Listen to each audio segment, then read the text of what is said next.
आषाढ महिन्यात येणारी आणि वर्षभरातील सर्व एकादशींपैकी अत्यंत खास आणि सर्वात मोठी एकादशी म्हणजे देवशयनी आषाढी एकादशी. यंदा 25 जुलैला देवशयनी आषाढी एकादशी आलेली आहे. या दिवसापासूनच चातुर्मासाला सुरुवात होत असते. या दिवशी अनेक भागातून लोक पंढरपुरामध्ये विठ्ठलाच्या दर्शनाला येत असतात. देवशयनी आषाढी एकादशीलाच हरिशयनी एकादशी असे सुद्धा म्हटले जाते. असे म्हणतात की या दिवसापासून भगवान विष्णू हे विश्व चालवण्याचे काम भगवान शंकरांकडे सोपावून योगनिद्रेमध्ये जात असतात. यानंतर ते 4 महिने योगनिद्रेमध्ये राहतात आणि या 4 महिन्याला चातुर्मास म्हणून ओळखले जाते. देवशयनी आषाढी एकादशीला योगनिद्रेमध्ये गेलेले श्रीहरी विष्णू हे देवउठणी एकादशीला योगनिद्रेतून जागे होतात आणि पुन्हा एकदा सृष्टीचा कारभार स्वतःकडे घेत असतात. श्रीहरी विष्णू हे सृष्टीचे पालन करते आहेत आणि विष्णूंना गाय म्हणजेच गोमाता ही अत्यंत प्रिय आहे. 33 कोटी देवतांचे वास्तव्य हे गोमातेमध्ये असते. 33 कोटी देवांचे प्रतीक असे आपण या गायीला मानत असतो. अशा या गायीला आपल्याला एक वस्तू खायला द्यायची आहे. आपण उपवास केला नाही केला तरी सुद्धा आपण ही वस्तू खायला देऊ शकतो. आपल्या जीवनामध्ये बऱ्याचशा समस्या असतात, आर्थिक समस्या असतात, घरामध्ये पैसा येत नाही किंवा आपले कर्ज वाढत असेल, पैसा आला तरी तो टिकत नसेल, घरामध्ये सततचे आजारपण असेल, घरामध्ये कलह, मतभेद या गोष्टी होत असतील, भावाभावांचे पटत नसेल किंवा मुलांची प्रगती होत नसेल, मुले शिक्षण घेत आहेत परंतु शिक्षणामध्ये त्यांना हवे तसे यश मिळत नसेल किंवा मुले नोकरी करत आहेत परंतु मनासारखी नोकरी नाही, नोकरीमध्ये प्रमोशन मिळत नाही, व्यवसायामध्ये वाढ होत नसेल, व्यवसायामध्ये मनासारखा फायदा होत नसेल, तर अशा कोणत्याही आर्थिक, शारीरिक, मानसिक समस्येसाठी आपण आषाढी एकादशीच्या दिवशी गायीला एक वस्तू खायला देऊ शकतो. हिंदू धर्मामध्ये गायीला खूप महत्त्व आहे. ज्या घरी गोमाता असते त्या घरातील वास्तुदोष आपोआप दूर होतात असे म्हटले जाते. ज्या घरी गायीची रोज पूजा केली जाते त्या ठिकाणी 33 कोटी देवतांचे पूजन केल्याचे पुण्य मिळते आणि अशा घरावर, अशा कुटुंबावर नेहमीच 33 कोटी देवदेवतांची कृपा राहते. जी व्यक्ती गायीची नित्य नियमाने पूजा करते, सेवा करते, त्या व्यक्तीच्या जीवनातील सर्व दुःख, कष्ट नष्ट होत असतात.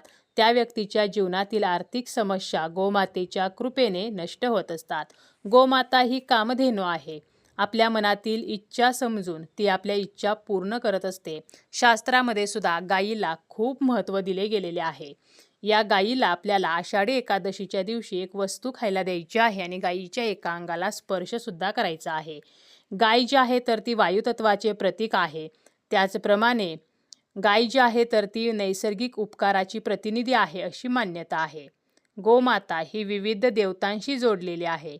जसं की शिवशंकर ज्यांचे वाहन नंदी आहे, त्याचप्रमाणे श्री विष्णू, कृष्ण, इंद्रांचा सुद्धा कामधेनूशी जवळचा संबंध आहे.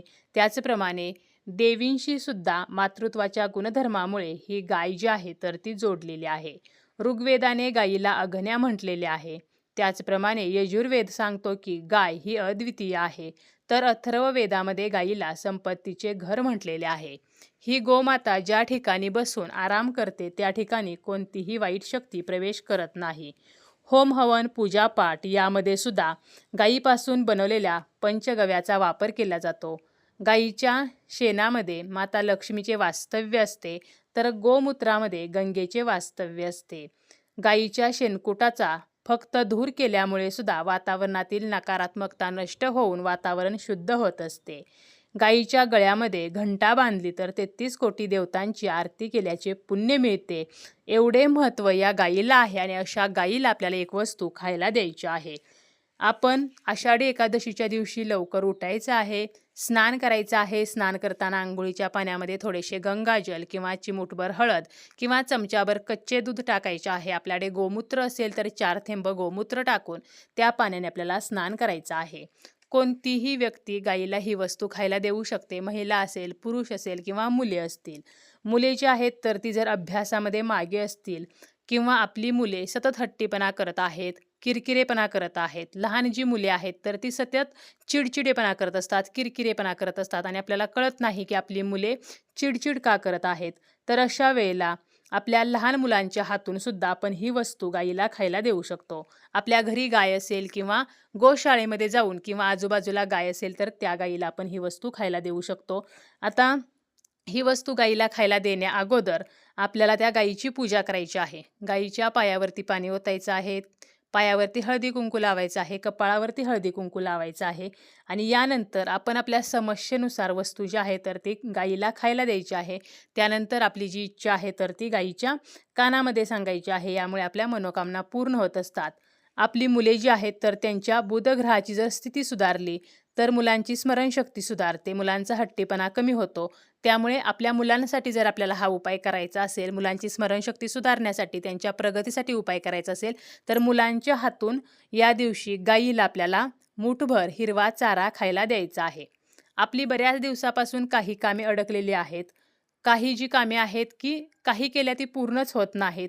तर अशा वेळेला आपल्याला या दिवशी गाईला पोळी जी आहे तर ती खायला द्यायची आहे. आता आषाढी एकादशीचा जर आपल्या घरामध्ये सर्वांचा उपवास असेल तर आपण गाईसाठी पोळी बनवली तरी चालेल किंवा जर आपल्याला पोळी देणे शक्य नसेल तर मग आपण या दिवशी गाईला फक्त गुळाचा एक खडा जो आहे तर तो खायला द्यायचा आहे. आणि कोणतीही वस्तू गाईला खायला देत असताना त्यावरती तुळशीपत्र ठेवून जर आपण दिली तर गाईला हा दिलेला नैवेद्य हा विष्णूंपर्यंत पोहोचतो. ज्या व्यक्तीचे भाग्य त्या व्यक्तीला साथ देत नाही, आपल्या कष्टाला नशिबाची साथ मिळावी म्हणून या दिवशी आपल्याला गाईला एक गुळाचा खडा खायला द्यायचा आहे. उजव्या तळहातावरती गुळाचा खडा ठेवून तो हात आपल्याला गाईसमोर धरायचा आहे, जेणेकरून तो गुळाचा खडा गाई खाईल आणि तो गुळ खात असताना गाईच्या जिभेचा स्पर्श हा आपल्या हाताला होईल. असे म्हटले जाते की गाईच्या जिभेचा स्पर्श आपल्या हाताला झाल्यामुळे आपल्या हातावरील रेषा सक्रिय होतात आणि आपले नशीब चमकते. आपले दुर्भाग्य जे आहे तर ते सौभाग्यामध्ये बदलत असते. त्यामुळे ज्या व्यक्तीच्या आयुष्यामध्ये खूप अडचणी सुरू आहेत तर त्यांनी आवर्जून या दिवशी गुळाचा खडा गाईला खायला द्यायचा आहे. आणि जरी आपल्याला काहीच करणे शक्य झाले नाही तरी मुठभर हिरवा चारा गाईला खायला द्यायचा आहे. यामुळे बुधग्रहाची स्थिती सुधारते आणि आपल्या जीवनातील सर्व संकटे, अडचणी नष्ट होतात. आपल्या आर्थिक समस्या असतील तर त्या नष्ट होत असतात. आणि त्याचप्रमाणे आपल्याला गायीच्या एका अंगाला स्पर्श करायचा आहे, कारण गायीवर सर्व नक्षत्रांचा प्रभाव पडतो. गायीच्या वरच्या पाठीच्या भागामध्ये सूर्यकेतू नाडी असते आणि म्हणून गायीच्या पाठीवरती जो उंचवटा असतो यावरून आपल्याला हात फिरवायचा आहे. ह्या आपण अंगाला स्पर्श केल्यामुळे आपल्या इच्छा पूर्ण होत असतात, आपले दारिद्र्य नष्ट होते. खास करून आपल्या घरामध्ये जर कोणी आजारी असेल तर त्या व्यक्तीने गायीच्या पाठीवरील उंचवट्याला अवश्य स्पर्श करावा. यामुळे सर्व आजारांचा नाश होतो. त्याचप्रमाणे आपली आर्थिक परिस्थिती सुद्धा सुधारते.